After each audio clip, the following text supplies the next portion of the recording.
front of the Council of Women, and I'm so grateful for the research that you've done for us today.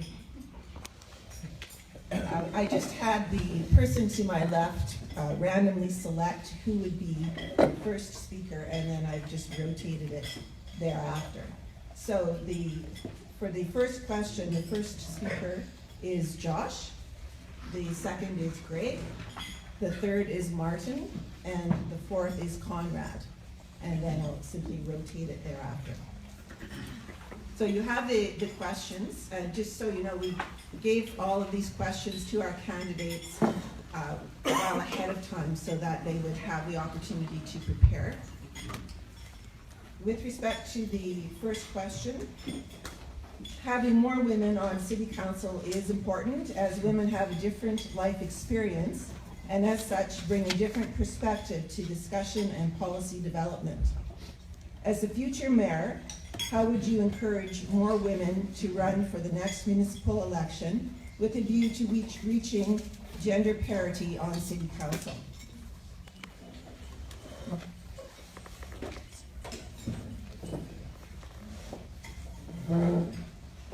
Thanks everybody thank you all for coming out here today. It's a really important event, and I'd like to start off by I guess just saying there's a lot of issues here that I see that need to be addressed. One thing is just informing everyone on what it takes to run, and this is my first campaign running into this, and I didn't have a mentor of any type. I had to read books and try to study up and learn how this all took place. So I think that's a really huge thing for our community, and especially if I'm chosen as mayor, I'd really like to set up some kind of a small forum or just an open door policy to allow people to come, and especially women, to come and ask what's all involved in the process. And I'd like to start that about 8 months before. I don't feel that we had enough women candidates run in this term, and there's also a few people, Bobby, Tara, Charlene, and unfortunately Pamela had to exit the race. My heart goes out to her. She would have been a great candidate for council, and that's one person that my heart goes out to, and I think that all of you are on the same page when I say that. I think another really important thing is fair and ethical journalism. I think that that's a huge part in this whole process, and I believe that the media has a big responsibility to play as well. And I think that we should be encouraging people to run, especially women. And we have a far too small number, which is 25% of women are currently in municipal council right now. So I'd like to see that number increase. And my women, I just want to give you a big shout out on my election committee. We're over 80% women, and I have a very strong influence. They have a very strong influence on me, and I'm all for it. So thank you.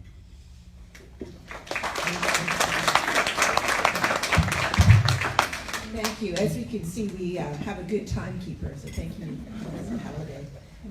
Now, great Dionne. Good. And again, thank you everyone for coming.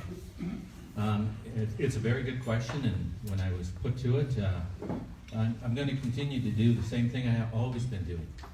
I've been encouraging women to run. When I do hear of ladies that are looking to run, I phone them, I encourage them.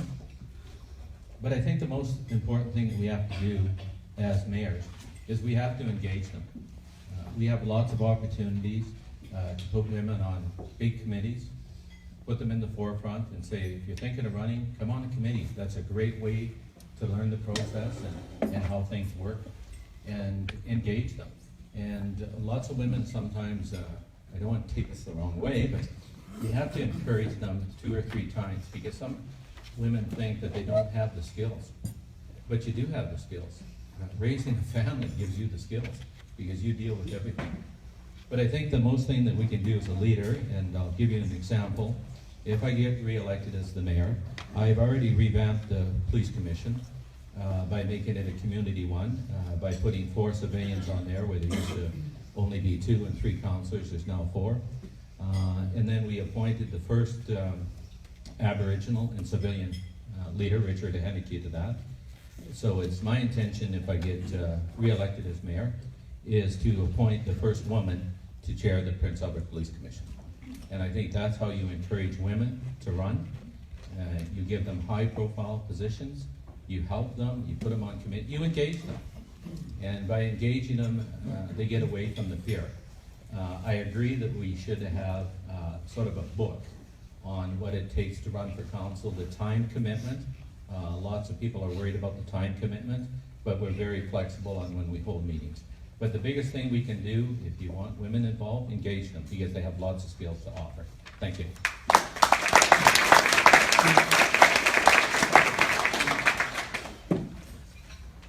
Thank you. Martin Ring. I will not say everyone's name every question, don't worry. Thanks again, and thank you very much for inviting me here today. I agree 100% that there are definite advantages to having the female perspective involved in our decision-making process. And I do and will continue to encourage female participation at all levels of government. Unfortunately, politics at times are viewed as a negative, the social media, personal attacks, etc. Most certainly, politics puts a person out there in the public eye, which can be uncomfortable to some, and it can be a rush to others. The negativity, it may be received more personally by females and males for whatever reason, but it is certainly something that we have to continue to work on as a society. We have to have our wives, daughters, and granddaughters persevere in the quest to take on leadership roles in our community. As mayor, I will commit today that I am prepared to work with the Council of Women, the Aboriginal and minority groups, and work toward bringing a more diverse range into our municipal politics. I am willing to come to the Council of Women and other women's leadership groups, such as the University Women's Club or the Women's Métis Association, to speak to political opportunities that may start with our municipal committee, subcommittees that actively seek community representation. This may serve to pique interest and begin to get involvement from the grassroots. The experience gained can potentially serve to nurture further participation. Each year, November, December, the city advertises for people to join committees. As mayor, I will definitely be encouraging women to step forward onto any of the public advisory committees that are advisory groups to city council. This is one of the first steps to getting comfortable with some of the processes. And I will definitely offer my mentorship to anybody that is willing to step forward and help them out in their political aspirations from what I've gained. Thank you.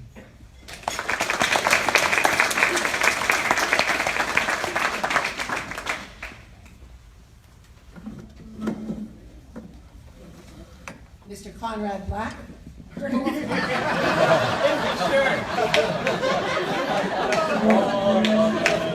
Mr. Conrad Burns.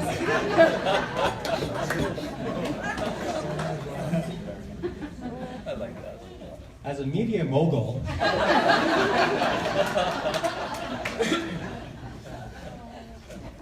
leaders create leaders. This is a job of all leaders. As a mayor, I want to encourage, develop, and foster the relationships with all women. Prince Albert is unique, and I love to say that I've worked with a lot of nonprofit organizations in Prince Albert. And as I looked around each room of that, so many women were in that room, and so few guys were in that room. We need to empower them, give them strength, give them a voice, because their voices are strong, valid, and important. As mayor, my job is to break down walls, break down barriers, create change. Trudeau said, this is 2016. This is 2016. We need more women on council. We need more women empowered. We need more women leaders. Like this wonderful woman over here that ran for provincial politics. For Charlene Miller over there, that raises her voice every time people need to be heard. Women are needed in all aspects of life. And we wouldn't be here without women. So, as mayor, I want to encourage women to talk. I want to work with everyone, everyone, because all people matter. All voices matter. Thank you.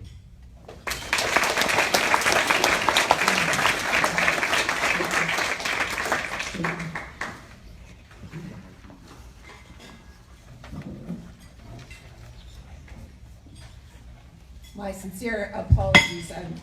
I though have not run for provincial politics either.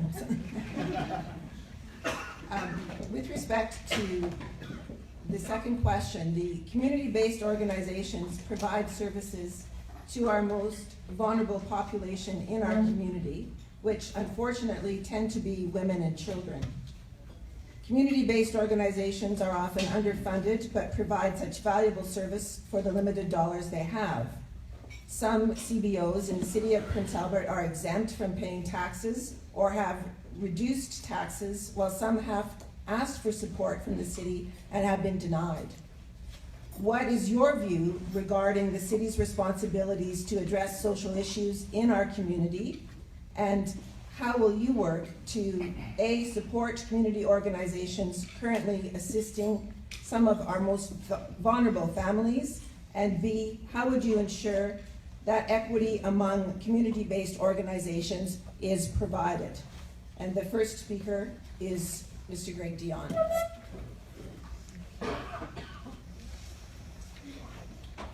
Thank you.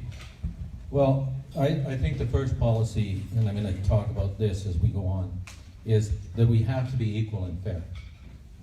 One of the things that I don't understand, and I'll explain this to people so they understand sometimes how this process happens. The mayor only has 1 vote. So when you get to council, there's 9 votes, so you need 5. So even though you wish to move an agenda item forward, you have to convince 4 other people. And I'll give you some examples. Whenever an issue comes up about children or seniors, they all laugh and say, okay, Greg, you're up, it's for the kids. And one thing that frustrates me when you talk about being equal and fair, let's talk about daycares. A great need in our community. We have both parents working. In some cases, we have single moms that rely on daycare. Some daycares we assist, and some daycares we don't. And I just never understood that. To me, all daycare should be treated equally and fair and get a tax break. Because at the end of the day, they're assisting our forces that are at work. And we have to engage them. The other way that we're engaging some of these community groups is we're doing something unique to our province is we are engaging them, we're putting them on our purchase power. So lots of them now can go on and buy natural gas as cheap as the city, buy supplies. And by doing that, we hope to free up about $10,000 to $15,000 a year so they can spend on their programming, because we know funding is also an issue. So you just can't give them support. You also have to help them out any way you can with funding. And one way to help them out with funding is we all know what expenses are. So if we can assist them and save them with expenses, it's really going to work well. A perfect example is our telephone contract. We're bidding it out for all our community organizations, just not the city of Prince Albert, so that everyone can benefit. If we can get a deal, so should our nonprofit groups, so they can have some more money. Thank you.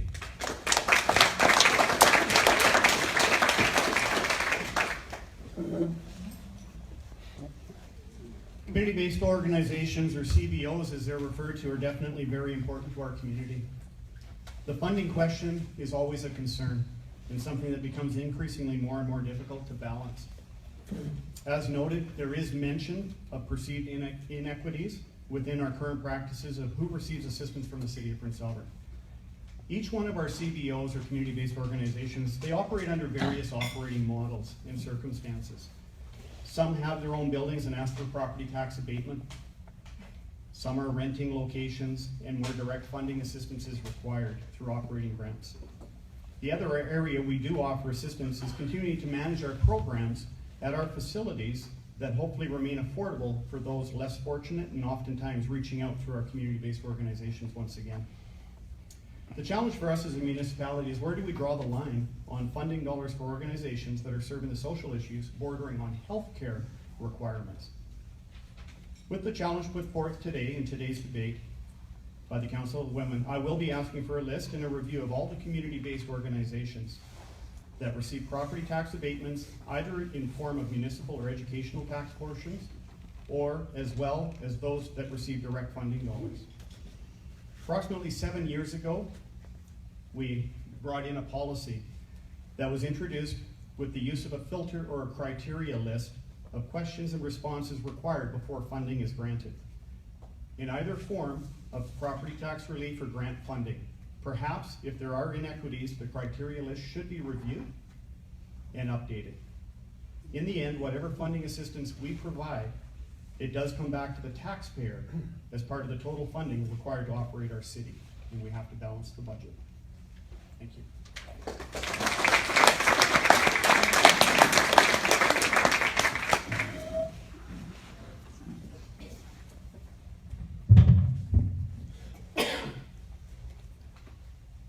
I will be one vote among 9. I'll be the mayor of the 3rd largest city of Saskatchewan. With that, I have political power. I have influence.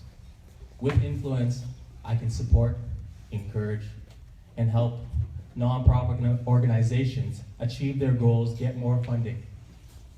I have a voice that can help amplify their voices, break down walls, and help communities come together to achieve a common goal. We looked at nonprofit organizations bordering on healthcare. They should be working together. A lot of the social economical issues that we're dealing today are interconnected. Trauma as a child leads into addictions as an older child, which can lead into policing, long-term care within our correctional services. And each one is interconnected at one point or another. As a mayor, as one vote, I might not be able to change council, but I can stand there and support them. I can encourage tax breaks. I can do what I can do, raise my voice for them, and fight for the people that need to be fought for. That's my job as mayor. Thank you.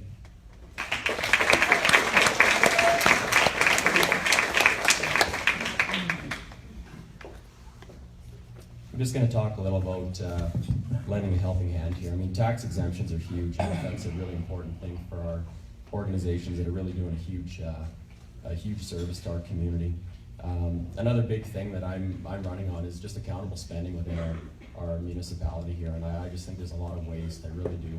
I think if we really tighten things up, anybody can claim record spending. I mean, that's an easy thing, but are you spending money properly and are you spending it right? And I think when we really look at the numbers here, I think we're going to find that there's a lot of excess that we're going to actually take and be able to put towards certain organizations that are going to make a difference in our community. And the big thing at the end of the day is money. I mean, our 2 Miles for Mary program, seniors transportation, what do they need to get an extra driver? They need money. That program will work if we can get the money there. And if we can increase our tax base here, I mean, that's a huge thing too, right? I mean, we're all taxed out. I mean, we really are. We need to start expanding this city. We need to open it up. We're a volcano here with a bunch of lava brewing, and we need to blow the top off that, and we need to start growing. This is important.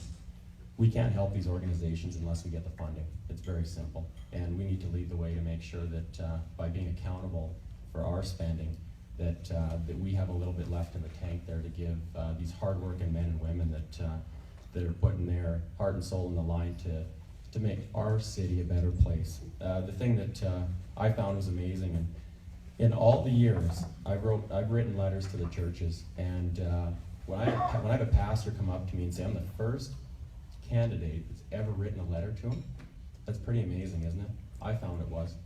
And that's just reaching out. I mean, I've been to the YWCA, Sheriff, Kin, Hope's Home, Children's Haven, the Salvation Army. I'm there. And you can't address this unless you've been there and you understand it. And I'm one guy that has been there, I understand it, and I can make a change. Thank you.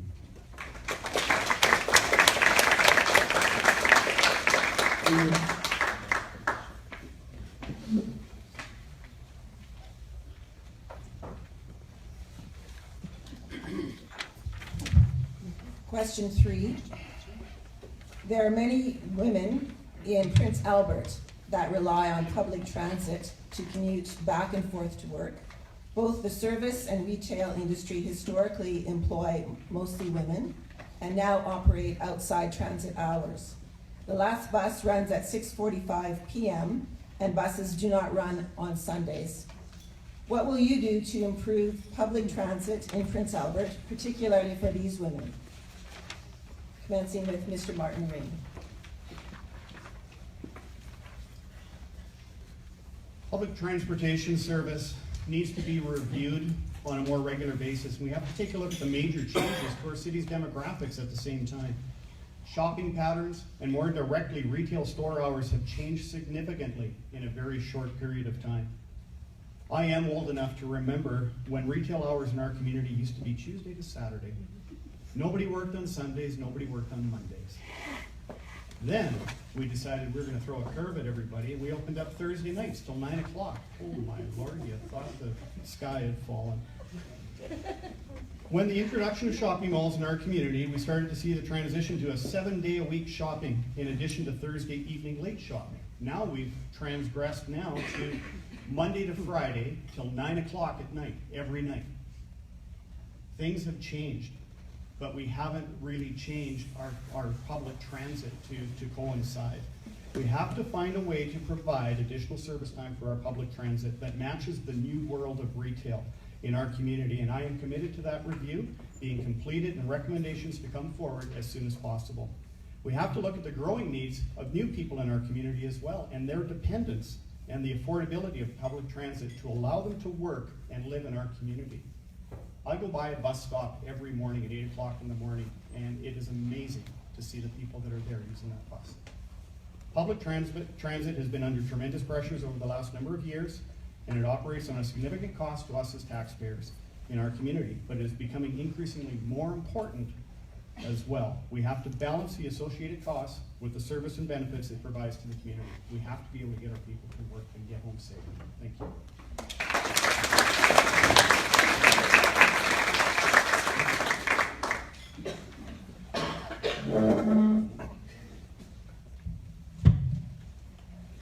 On Friday, Saturday, we had free bus fare for all the citizens of Prince Albert.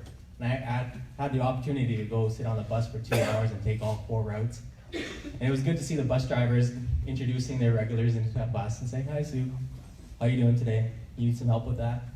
And they know exactly where their regulars sit. For 2 hours, I sat there and talked to them about their needs at Prince Albert. At one point, they had an opportunity to write down all their issues and how to help Prince Albert better their bus system. They were very proud about that moment. They were excited. And it fell on deaf ears. Changes are little and none to come. They know what they need to do. We need to put more bus stops in certain areas and reach out to the people in other areas. We need to help our senior citizens when we're already helping out our students. A senior citizen pays $52.50. A student that goes to St. Mary's High School gets a subsidized bus pass for $20. We have a budget of $1.4 million for the bus system. And through grants and fares, they make about $800,000 back. So the city is paying about $600,000. Our senior citizens sometimes struggle with the $250 to get on the bus to pay for them, to go get food, and then use their bus pass and get home in time because they don't have enough money to pay for that second bus pass. We have to change the hours. We have the tools to change it, and we know how to do it. Let's do it.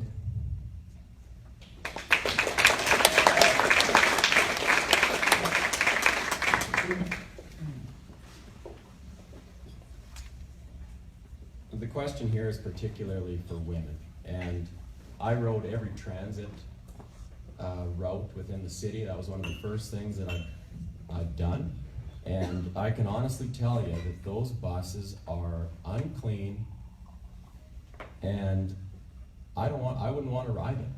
And the people that I've talked to, and the majority are women in this bus route, is they said that they get harassed. They won't ride the bus. I mean, there's a lot of issues there. If those buses can't stay clean and safe, I mean, nobody's gonna use them. So you can buy all the brand new buses in the world, but if it's not safe, nobody's gonna use it. And the logistics, they all said that the hours are unacceptable. And I think that this thing needs to be completely looked at from a different angle. Mine is looking at what the people are saying and trying to get an understanding of how they feel. I'm not gonna be the guy that's in there trying to shove this down their throat. I wanna listen to the people and see what they're saying. And that's one of the big things that they said, Saturdays and Sundays. You know, they can get to their job, they can get to work, they can't get home, and they've gotta walk. I mean, we're all talking about certain things, and again, this whole thing is, if we say we're gonna do something, let's do it and let's get it done. I mean, anybody can stand up here and promise the moon, we're gonna build a rocket ship and we're going to Mars, whatever. I think at the end of the day here, we need to really start taking some serious steps and let's get this bus system fixed.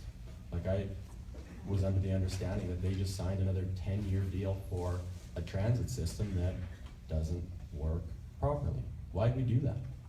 If it's not functioning properly, if it's not doing the job it's supposed to, why would we sign up for another 10 years? So that's my question, and I think we can do better.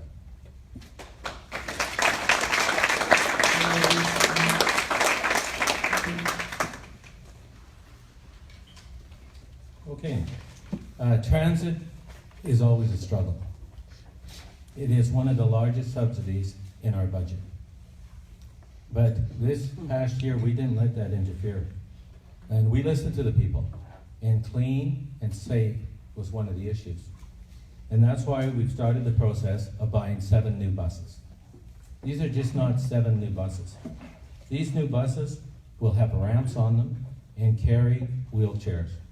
There'll be 4 spots for wheelchairs. They'll have ramps. The drivers will be trained to help our community service center transport people around with handicaps. It will have room for walkers, strollers. These new buses will really help because lots of people don't want to ride the buses that we have, and that's why we've got rid of the contract that we did and engage in purchasing these new buses. And I think you heard that I just came back from Regina, an announcement that the federal government gave us 600 and some thousand towards the purchase of these buses. And the province is soon going to announce some disability funding so we can get some more disability buses. So we solved that problem. Routes. You know, everyone wants a bus to come close to their house. But we have the same issue with the yellow buses that run around picking up our kids from the school boards. We have to work with them to see if we can get some of those yellow buses off and get these kids into our buses so we can make it more truant. Because at the end of the day, you got to have ridership. And if you only have picking up one person at that stop a week, unfortunately that has to go. So there's no easy formula. Like everyone talks, there is no easy formula when it comes to transit. But it is an important part in our community. And so we just have to keep moving forward, engaging the riders, and see what they want. But I think this council has taken a big step by addressing the clean and safe issue. Thank you.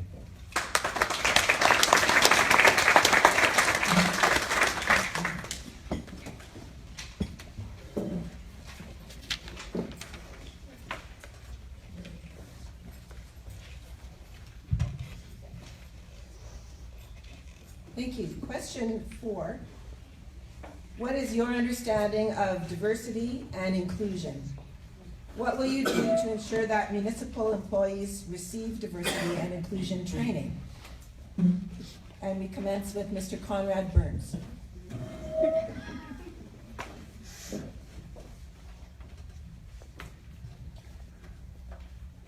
I was once the culture coordinator for Eagles Nest Youth Ranch.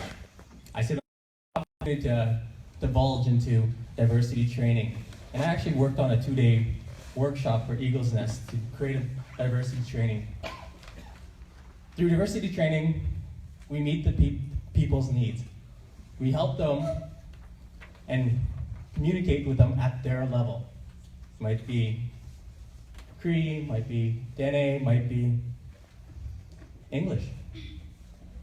Working with the students at Carleton, Queen Mary School.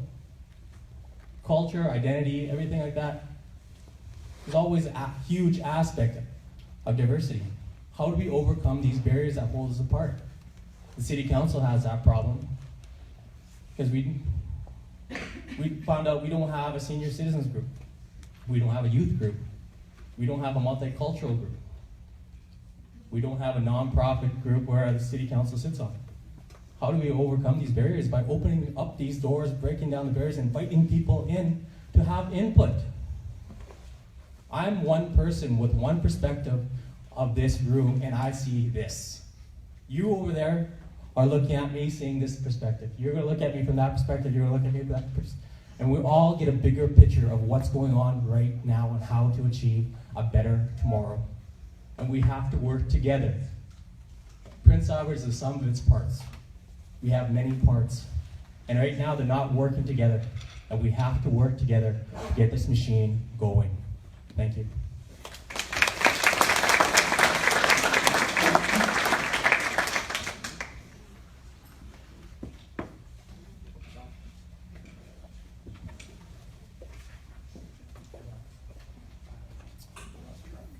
Diversity and inclusion, I mean, this includes us all. We need an opportunity for everyone. We all know if I have a great idea in this room and we all sit together and we pound it and look at it and look at it from a million different angles and everybody has their say, my idea is going to morph into something way better. I mean, this is the important part about this entire process. And you know, the diversity and inclusion aspect, I look at that from a city council perspective here. And it seems like we've got some great ideas. We got a lot of real smart, awesome, energetic people in our community that they seem to bring ideas forth and they just keep getting squished down. And I mean, this speaks to the diversity and inclusion. And if somebody brings an idea that might not be the best, nobody should be squishing it down, because all that's going to do is stop anybody else from bringing good ideas forward. And I think that's a real big issue that we need to get past here. And instead of, we can't, we tried, it didn't work, we need to start thinking in a different way, and that's, yeah, we can do better here, we really can. And this topic is great for this. And I mean, just a little interesting stat, I mean, 60% of college graduates, which are women, only hold 3% of the leader positions worldwide. I mean, it's really small. And going back to what we were talking about before, I'm really hoping that if I'm selected as your new mayor, the next election, we're going to have a much better representation from the women in our community that are going to be involved in council, and we got to get this mentorship program to include them in the process, and that's something that's really important to me. And we just got to get it done here. So this is actually a really good topic. I'm very passionate about the diversity and inclusion because I think that provides growth. Thank you.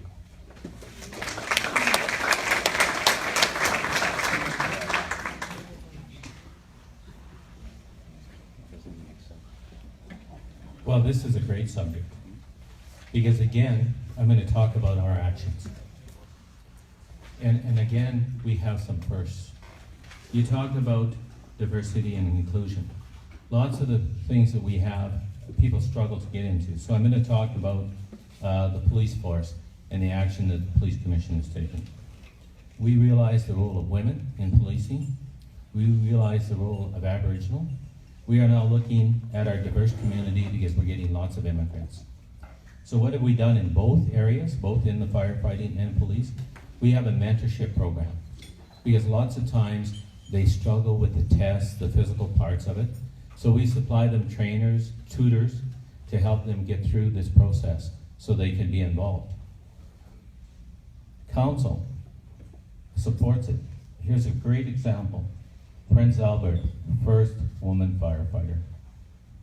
That's unbelievable when you think we're 117 years old. You know, that's incredible, our first female firefighter. But I'll tell you this, that's a big barrier that's been broken down because that's always been a men's club. And so that's a big step. Policing's a big step. We know for a fact by the studies that we take, when it comes to domestic violence, which we deal with, a female going to the door can deal with it a lot better than a male. So we do have to get them included in it. And we got to move them forward. And we got to move them forward into management, just not on the street, so that they have straight input. So if you talk about diversity and inclusion, you just have to keep the programs going that we have. We just hired a new director of corporation services. It's a woman. And that's how we have to do it. We lead by example. And I'm very proud of our city's record. Thanks.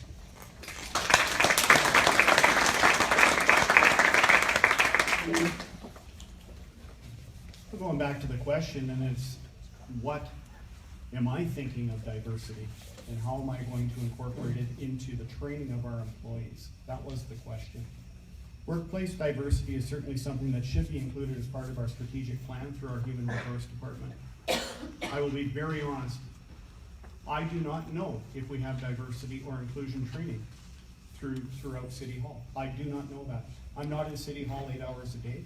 I'm a city councilor. I've never sat through it, through that sort of training. Diversity and inclusion training is certainly a huge discussion point in the private sector, and very well documented that some sectors really do struggle as to where to begin. It's not a simple topic. Workplace diversity not only encompasses race, gender, ethnic group, age, but it also includes personalities, cognitive styles, tenure, organizational function, education, and more. Inclusion is the task presented to all of our management team to have all of our employees feel valued, respected, and supported in the jobs that they perform for all of us. As mayor, I will commit to having diversity inclusion training incorporated into our human resource action plan if it is not there already. And again, I'm not sure if it is there. If it is there, I want to know, has it performed the job that it was expected to do?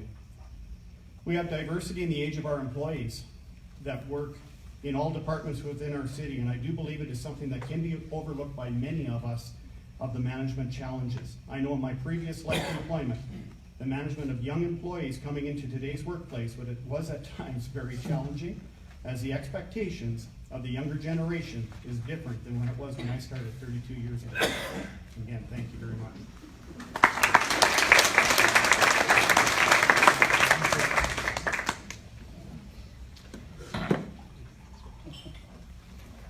You've done such an excellent job of following your rotation. Thank you, gentlemen.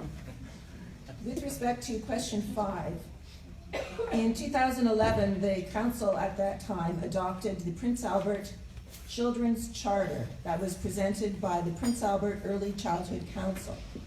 We understood the intent was that the city of Prince Albert would use it as a lens through which our community would make decisions that impact our children. As future mayor, what steps would you take to ensure the city of Prince Albert follows through by using the charter to make decisions to protect the rights of our children and ensure that all children have the best possible start to life? Commencing with Mr. Josh Morrow.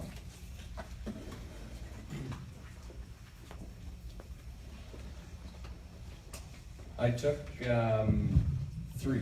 I took the right to contribute for a child, and this is a really important one for me, is that it's amazing how much you can learn from the younger kids. When I went up to the skate park there, and you get that many children in one group, and they come up to you and think you're pretty cool that a mayoral candidate came to the skate park and wanted to figure out what they wanted.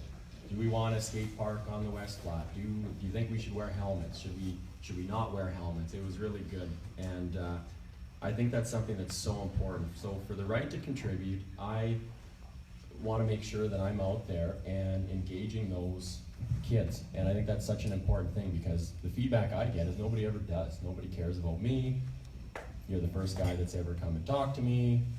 It's pretty neat how you might be the new mayor. It's been awesome, and the feedback that I've got is, it really is inspiring. And I think that's something we've really dropped the ball on, is including them in our municipal politics. And that's one thing that I know I can correct that, I know I can fix that. And just by engaging the children, giving them a voice, letting them speak and me listening is gonna affect my decisions to run the city, and I think that's a great part. The other thing is a right to be safe. I mean, a lot of the kids that I've met with, you know, it's bullying, it's really easy to get back into drugs, it's really easy to get into gangs.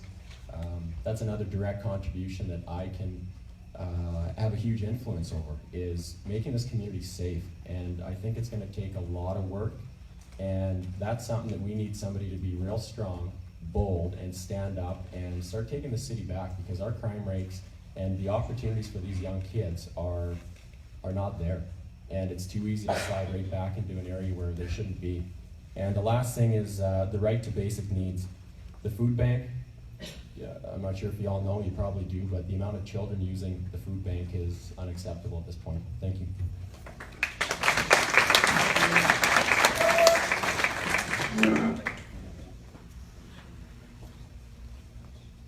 Thank you. First of all, I personally support the charter. But I do realize when you read through all the categories in the charter that no one group can move this forward. That we have to bring our community together. We have to work with our school boards, our experts, our OBSs, and to try to move it forward. Because the children are our future. So we must work with them. We have a youth committee now. Our planning department has engaged a youth committee, and we have a number of youth on it to see their needs and their demands. But the other thing that we're doing, and Councillor Ring was with me yesterday, we made an announcement. We got to thank HAMCO, and that's why I say we have to get our partners on board. And they've really come to bat for us in our after-school program. It used to operate 1 day a week in 7 schools. It's now going to operate 2 days a week in 9 schools. And we're trying to get that program in 5 days a week. Because if you look at all our schools in our community, they all have gyms, they have facilities, and they're dark. And you want to give the kids a safe place to go where they're not bullied and intimidated, that's one of the places.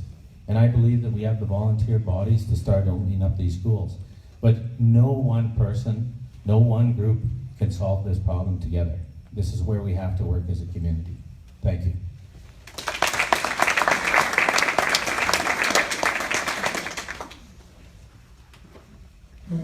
Well, he stole part of my.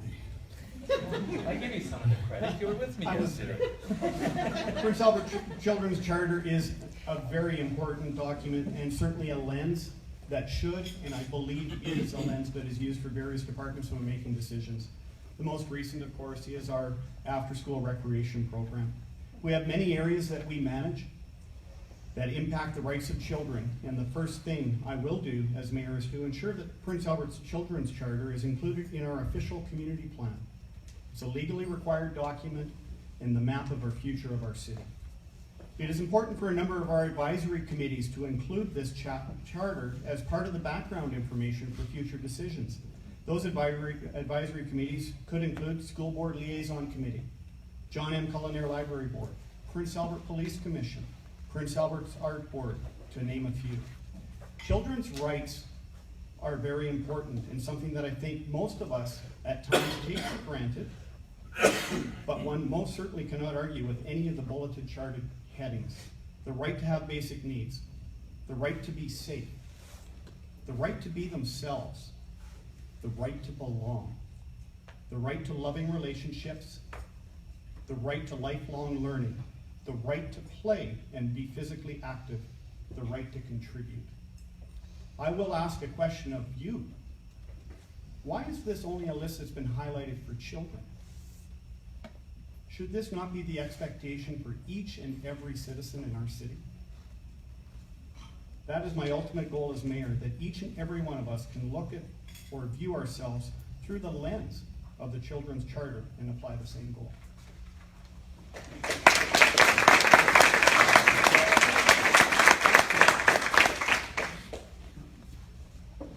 I see the charter as a guiding light, something to strive for, to work towards.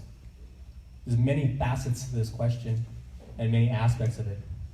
Let's look at the longevity of it. Our water system, we just had 250,000 cubic liters of crude oil in our water. 15% of that's still in our water system. Our water is never meant to maintain that.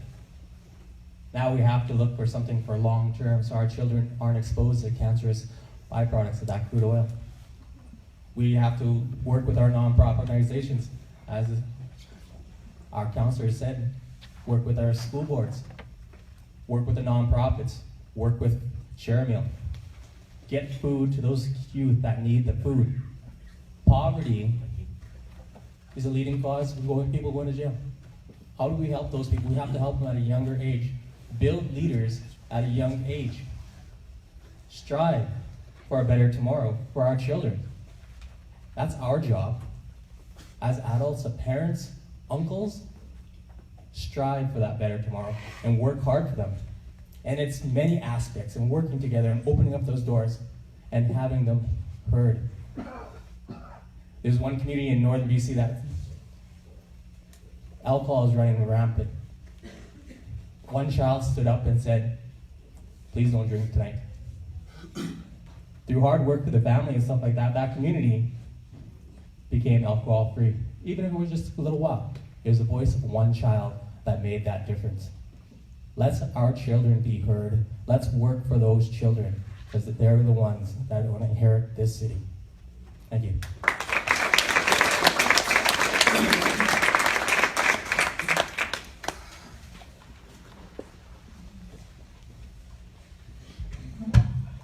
Question 6. Social media and the news media would have voters believe that charisma is required for a political candidate. What we have heard is an expressed interest in the character of the political candidates rather than charisma. Please describe your own character, citing personal examples so as to help us assess the person for whom we are asked to vote. Commencing with Mr. Greg Dionne.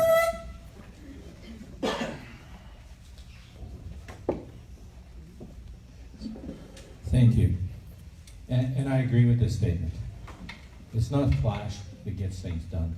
It's hard work. And I'm going to use an example of where our community came together, our media came together, our province came together, the 2016 water crisis. And we have to thank you all, because we were very close to running out of water. And we engaged all our media and asked them to get the message out, which they constantly did. Every day at 3 o'clock, they were there to get the message out, to say that we have to conserve. And I have to thank you people, because that's what got us through. We're now still struggling with some of that, because we're using 2,500 cubic meters less of water than we did before the crisis. So maybe it was a little education program to us, that how much we were using our water to water our grass every day, where now we're doing it every couple of days. But I think you always have to engage the public, and that's what I ran on last time, was communications. We've had over 20 community meetings in our wards, as Councillor Ring will talk about. You know, we've had rezoning meetings. We've really engaged the public, and the media has helped us with that. Some people think our media is our enemy. Our media is not our enemy. The media has a story to write, and they're not always going to be positive stories about you. They're not. They took me on in the flag debate, whether I should take a flag down in the pole at City Hall. Well, sorry, everybody has the right. Equal opportunity, as I spoke about before. And you can't be bullied by anyone. And I do believe the media does help us. A good example, again, was the water crisis. They got it out. But I just want to thank you in my last 10 seconds. Thank you for helping us, because without you, that wouldn't have been successful. Thank you.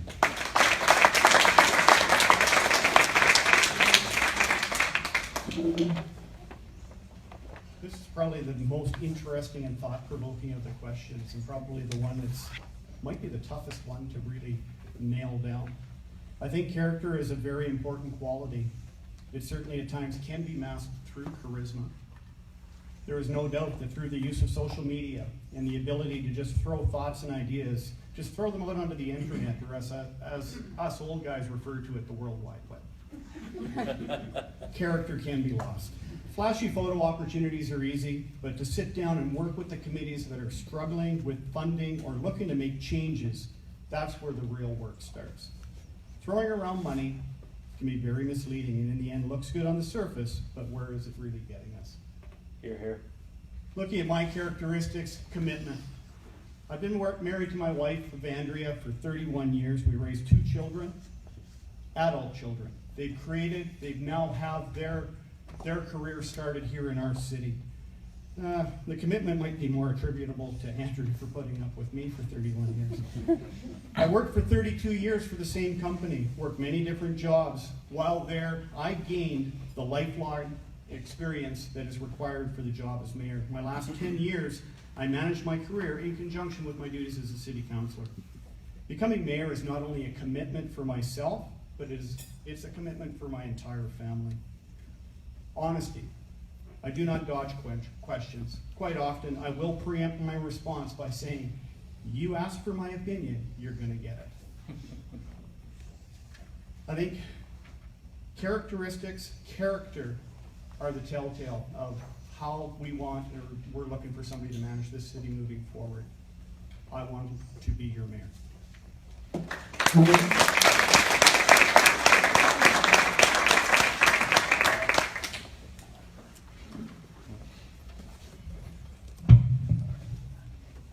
I really don't like bragging about myself.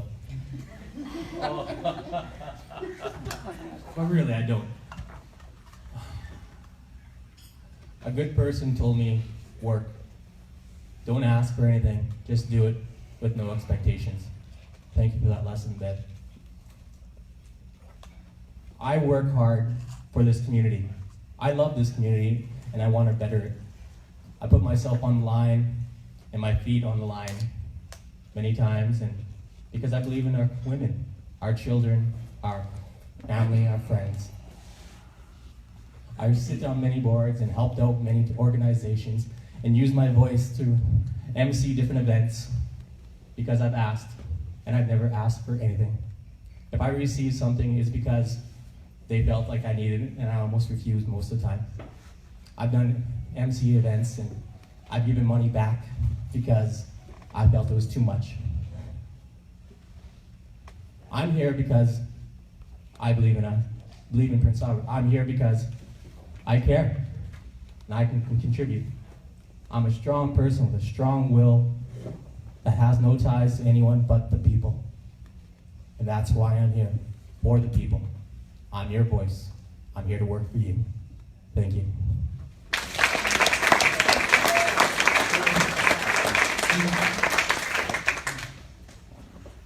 Well, I think this question is directed for me, so I'm going to answer this as best as I can.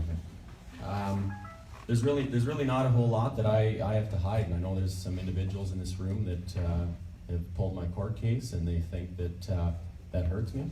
That was a hard time. I went under the knife. A doctor wanted to keep his reputation and sewed me up with 3 titanium screws sticking out of my joint. It destroyed me. I had my entire career handed to me in an envelope with an airline ticket, and 15 years of hockey fell down the tubes in 30 seconds. So that was hard. I overcame that, and where I am today is what everybody needs to focus on. And I mean, you don't take an addict and after the fact that he gets his life together, he gets a home, he has a family, and he's successful. You look at that, you encourage it, and that's an inspiration for everybody to follow. And really, when it comes down to this thing here, I mean, I've had 2 pretty shocking experiences. One was the Zach Strogan family that we beat with a pool cue. That family came to see me the next day and asked if we'd support them for their funeral. I take great pride in that. That's amazing. They think that I can make a difference and help them. I think that's incredible. I had another guy that asked for a sign on his lawn. His 3- and 7-year-old daughter were molested by their babysitter. He thinks I can clean the city up. I gotta stand proud, stand tall. That's pretty amazing for me to actually be in that position to make a difference. And that's why I'm here today.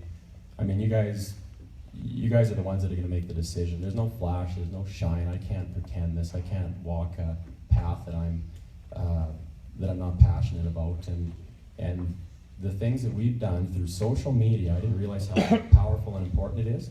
But that's been one of the tools that we can use to make a difference, whether it's fundraising or just getting great things in our community publicized in a positive way. And I think we've done a great job at doing that. Thank you.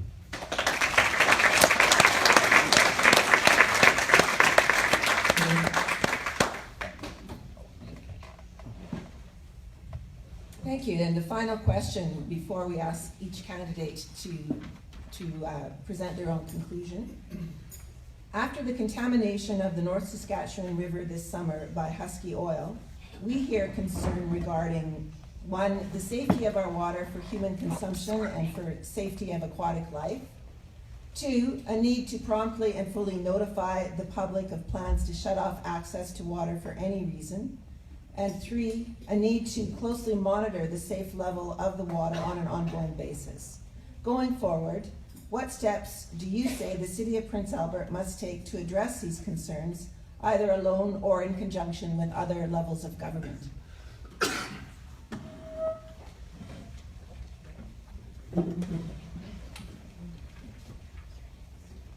Well, I think after what we experienced this summer, the question and concern raised here today is very important and valid.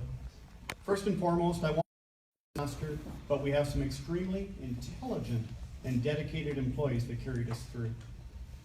To our current mayor, Mayor Dionne, and all my fellow councillors, we stayed out of our employees' way and the contractors' way. We let them perform the jobs that we hired them to do and more. It was not easy for any of us to step back, but we did.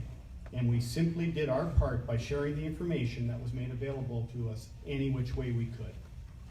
In the end, the City of Prince Albert Common had very little disruption to its water service and quality, and it certainly could have been a lot worse. I have to remind people that we did a $24 million upgrade to our water treatment plant some 5-6 years ago. That, of course, did not come up without its own complications. But must state today that if we would not have had those upgrades completed 6 years ago, we would have been in a much worse state through the crisis we experienced this year. We would not have had water had we not made that capital investment. There's always a few things that you learn through situations like this, and it's important. There will always be lessons learned after a crisis. The Water Security Agency is definitely the agency that we will have to continue to work with. They are the owners of our license. The Ministry of Environment, of course, is another agency that we have to continue to work with to ensure that the future issues are avoided, and we must have open and meaningful communication with them. Communication is always going to be at the forefront. It's not easy to pick the method of communication. There are so many different ways to do it. And I think we are getting better, but we have to continue to improve.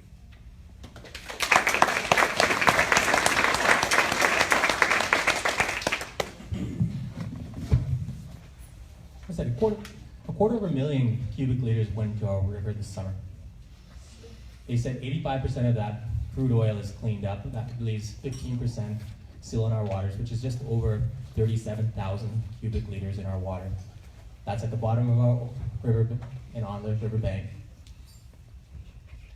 Husky Oil has not been forthcoming about their information, what's going on. Thanks to the hard work of our city council and all the city workers, it could have been worse. And they worked hard to deal with it. And I thank them. I thank you very much. I appreciate all your hard work for that. It cost us $2.5 million.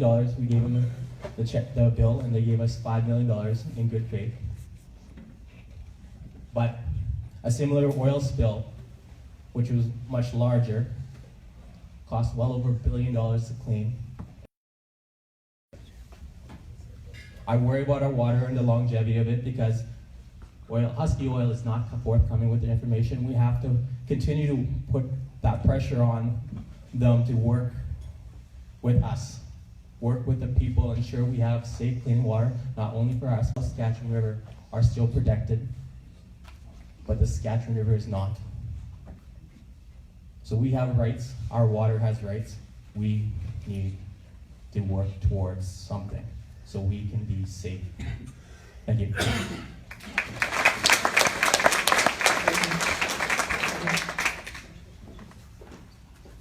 This is a great topic. I've spent many years in the environment field here. I worked in BC, Alberta, and Saskatchewan. Just a quick reference, BC obviously has the tightest and most strict regulations when it comes to environment. Alberta's second and Saskatchewan's third. Saskatchewan is the easiest place to mediations in Western Canada. I'd like to see that boosted. I did my detailed site assessments with Husky. I'm very familiar with their environmental program. They are one company that I believe really needs to give their head a shake. Shooting the smart pigs through their lines to make sure that there's no compromise. Again, we all learn from this kind of stuff, and let's just hope next time when it does happen, because the amount of pipe in the ground is absolutely incredible when you really map it out kilometer-wise. And we're going to be faced with this again, and I guess we need to really be thankful this didn't happen in the wintertime, because if it did, our city would be in a real awful position.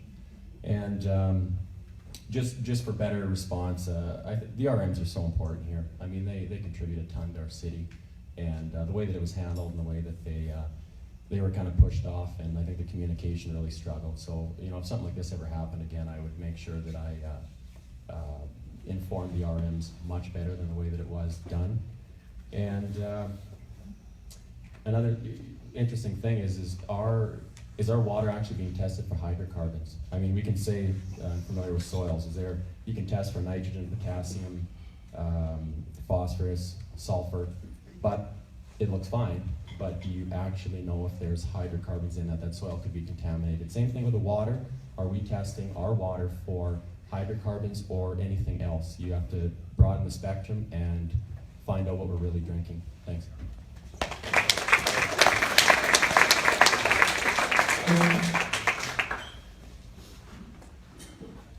First, to start off, I want to thank my colleagues on council for assisting in this thing. One thing that has to be made clear about the oil spill: we made Husky pay. We have not spent $1 of city money, or will we ever. To the point, we have to thank Husky, because we took that river for granted. I've studied that riverbank many times and think, wow, do we have a good source of water? And think about it, this oil spill happened 320 kilometers away. So there's going to be some tough questions from this council to the government going forward, now that we've returned to the Saskatchewan River for our water. How did it get here? 320 kilometers away. I heard this bill, I didn't think anything of it. What do we have to thank Husky for? We have to thank Husky for, as Councillor Ring said, we spent $24 million. Husky is sending a lot more money on our water treatment plant. We now have 3 new barriers to protect us from hydrocarbons. Well, one of them is a carbine filter. We've never had that in our plant before, so we have 3 more barriers. Are we testing? We are testing for hydrocarbons every day, and we will for the next couple of years. Because you're right, there's still oil in the river. We are monitoring the river, and we're going to continue to monitor the river and test the river. But at the end of the day, we would have never thought it happened. But at the end of the day, now that we've got clean water and we're assured with clean water, our next step is accountability. And we want the government to explain how this happened, how they delivered. And, you know, our spokesman said that they've cleaned up, 90%, we'll say, of the oil. Well, we question that, because when they first leaked, it was 150 liters, then it was 200 liters, then it was 250 liters. So that's why we're going to monitor. Provided to us. We provide the questions on behalf of the Council of Women, because we don't rely on government funding. We can take the heat. So your organization is welcome to submit questions, as we are an umbrella group, nonpartisan, and very, very thankful for all of your participation in providing us with the questions. We've advised the candidates that we will give them each 2 minutes to make any closing remarks they wish. And I then have a parting gift, which is actually homework, because we received one further question with respect to socioeconomic concerns regarding housing and First Nations people. So I will be providing that to the candidates, and we are asking that before October 26th, they address that question as well. Thank you. Mr. Conrad Burns. I kind of like being called Conrad Black.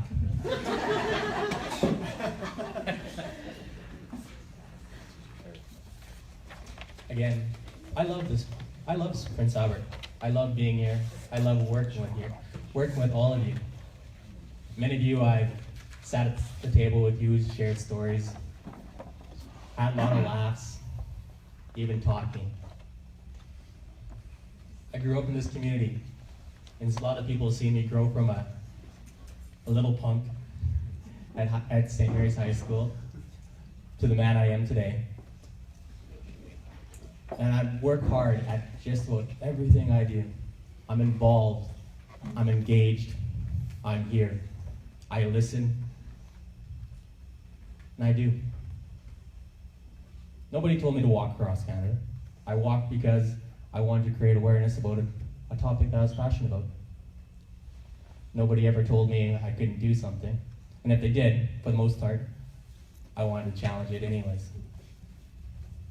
Somebody said, you shouldn't run for mayor. I ran against Lee Atkinson last term, and I come to respect him. And I wouldn't run for any other ward because that's my ward. And the only way to go to get my voice out there is mayor. I'm here because I'm passionate about this community. I'm passionate about the people. And that's not going to stop. I will raise a voice for the diversity, for the women, for our children, because I've worked with all of them. I've heard their concerns, and that's a lifelong passion. I have a voice, and I will use it. Thank you.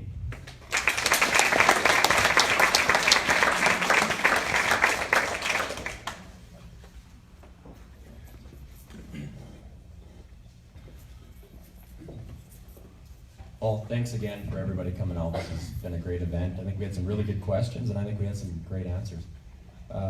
Going forward here, this is a really cool opportunity. I think you all have been following. I mean, we've never, ever had an election like this, ever. We've had a poor voter turnout in the last elections, and we seem to be doing something that's making people really look at our community in a different way. It's getting people excited. It's bringing people out that never even had an interest in municipal politics, and all of a sudden they're out and about, and we're talking, and we got a buzz, and this is a really awesome opportunity for us to advance our city. And we have options. This is the beauty about this, is that we can have the same old, or we can have something completely different and take our city in a different direction.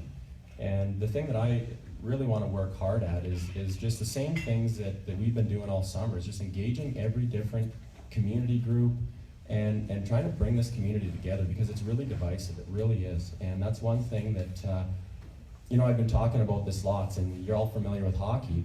And I mean, why does a team trade for players? It's to make them better. There's no teams that just don't trade. Our city's no different. We need to be importing and trading and getting people that are going to help our community move ahead. And that's such an important thing for me, is we need to start attracting good people, talented people, and definitely not the way that this is kind of been is it's been difficult to crack that upper crust. And I want to thank all these candidates. I mean, everybody has the best interest in mind here. We're all applying for a job, and read the resumes and please make a good decision. And we really have a cool opportunity here to move the city in a different direction. So thanks very much.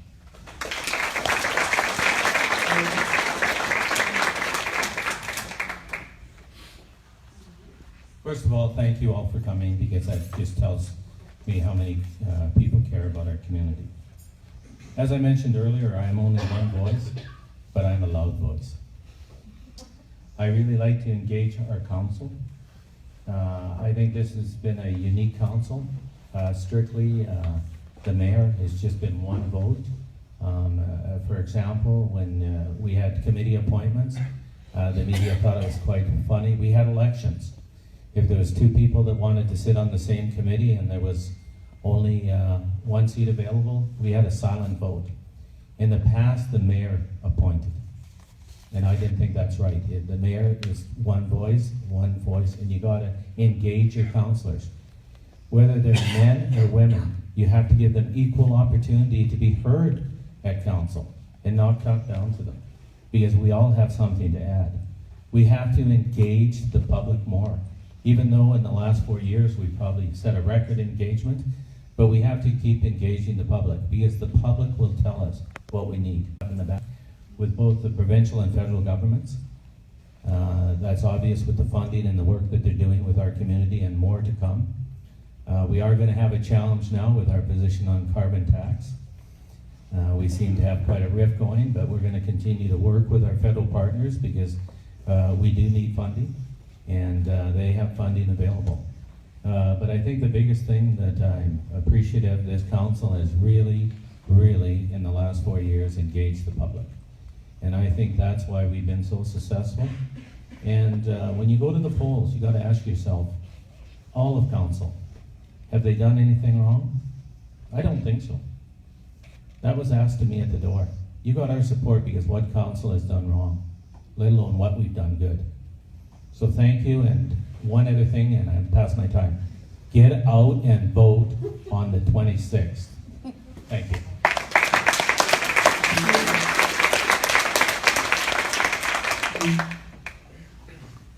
Well, once again, I want to thank everyone for the opportunity to speak here today, and again to my fellow candidates. It certainly has brought a lot of attention to our city over the last number of weeks. A couple of characteristics I forgot to touch on, and I didn't have time. I'm driven. I'm an extremely driven person that I set personal goals for myself. Most recently, I was singled out as being conveniently retired, and I should spend time with my children. I think that has driven me more to become the mayor. I think of driven in the city perspective as working towards making our city the best place to live, make our taxes competitive, if not the lowest in the province, have our city take population growth, make it a reality. I'm driven to have economic development authority, a reality that will take personalities out of the equation and bring business and jobs to our community. That is what the mayor has to do. I want to be your mayor. I'm not the mayor. I want to be your mayor, and I want to be your voice.